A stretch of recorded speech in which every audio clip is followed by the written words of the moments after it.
I'd like to take you to Schedule 2, Clause 11. Oh, yeah. Remember it well. It says, the player's normal retirement age is 35. You retired at 38.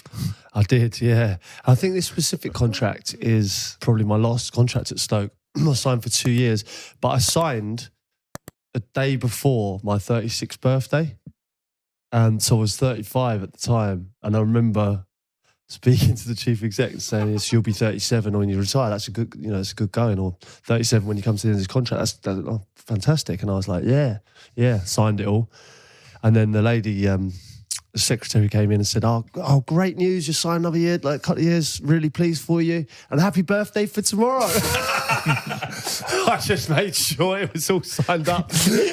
I realised that actually, it does take me to 38. That's great, isn't it? Did you see their face at that point? Well, they were a little bit surprised. Obviously, I had a good relationship with everyone at Stoke, and we had a little smile about it. It was, they might have sneaked an extra year, but it was, listen, I loved my time there, and like that extra 2 year contract was, it was great. It just we all just did no negotiation. It was the same terms, just for another 2 years, and I loved my time there. It was good.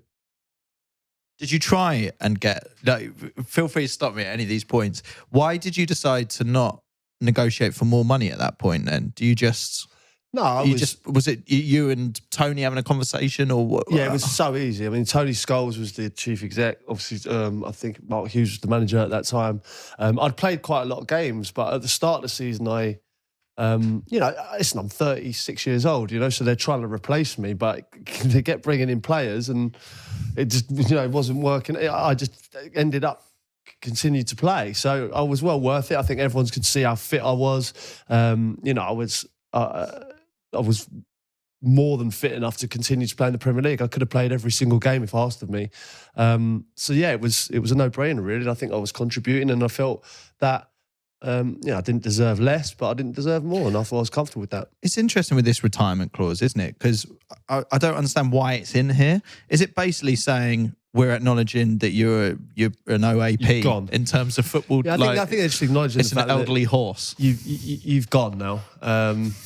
So we're giving you this out of respect, really. Rather you than should be retired. That's what this is saying. You should be retired. Yeah, but we want you. I don't know why that is. It's weird. It's a strange one, isn't it? Like, it's basically saying, I don't know, you've done well, haven't you?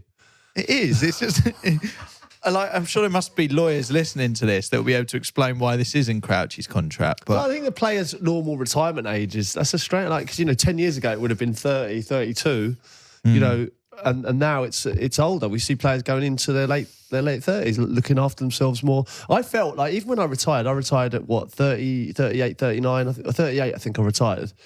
I felt I could have gone on. Like I felt fit, I felt good enough to carry on, but obviously I wasn't playing enough, and I didn't want to be a fraud, really. What about this one, Crouchy? Clause 7, the residency clause, is a condition that the player employment, that he should reside with a location within 35 miles of the radius of the club's training ground, unless in exceptional circumstances when written permission is obtained.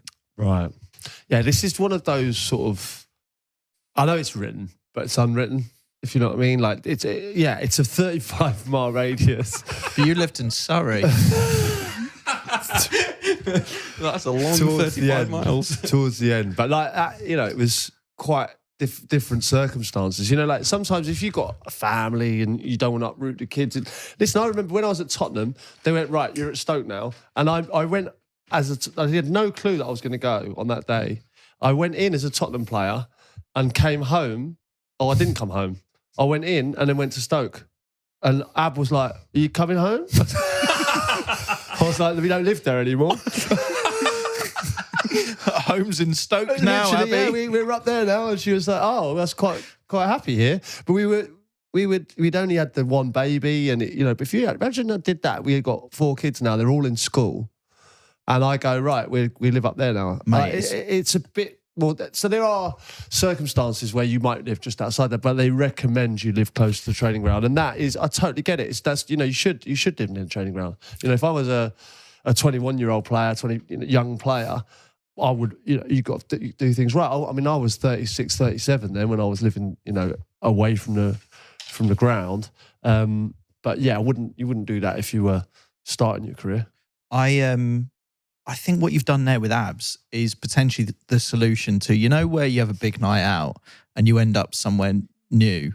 If you've got the finances of a footballer, what you do to get around that is go, it wasn't just a big night out, we now live here. So in fact, you just put it straight on her toes. Yeah. You are in fact in the wrong place. I'm actually home. Amsterdam. But you sure you haven't had a bad one? No. We live here, and you are late. Put it back on them. Dave, next clause. Next clause, Schedule 2, Clause 2A. In an event the club are relegated to the EFL during the term of this contract, the player's wage shall be reduced by 45% in respect of each regulation from the 1st of July of each year of such relegation. Right. Yeah. It's big, isn't it? Mm. I mean, it hurts everyone. It hurts the whole city. We discussed relegation on this series, haven't we? And it affects the whole city. It affects everyone. Everyone suffers. So the people really that made that happen are the players. That is quite a standard clause now, 45%. Okay, so you're balancing up this contract. So this was 2017. So where was Stoke when you signed for this? Do you remember? Yeah, we were in the Premier League. Yeah, Premier League. We were in the Premier League for like 7 years that I was there, and relegated right at the end. Let's say it's quite likely that you might be there or thereabouts at the bottom of the Premier League. Yeah, there's a high risk that 1 year into your contract, of which it's like 2-3 years, you're going to have to take a 50%. But it's all based around the Premier League being what it is. Like you sign as a Premier League player, go on Premier League wages. If you get relegated, you go on Championship wages. That, unfortunately, is the nature of how it is. Even if you're Peter Crouch. Yeah. At that time, I think maybe Peter Crouch at 24 might have been a different story. We got relegated with Southampton, and obviously, I remember speaking to Rupert Lowe, and Liverpool came in for me, for instance, and I was like, "Well, I want to go to Liverpool," and he said, "No, like you don't have to take a cut in wages. You can stay on the wages you're on, and you can get us back up." So like that, and I think there were certain players at Stoke, for instance, when we got relegated, who stayed on and even signed new contracts, and probably stayed on because they wanted to keep hold of them. So there's ways around it. If you're a top player and you want to move on, go, no, I want to play in the Premier League, you got to look after that player if you want him to stay. So they might not be on 50%, which isn't great for the dressing room. But I think if the player is that good, you can understand it. That's what it is.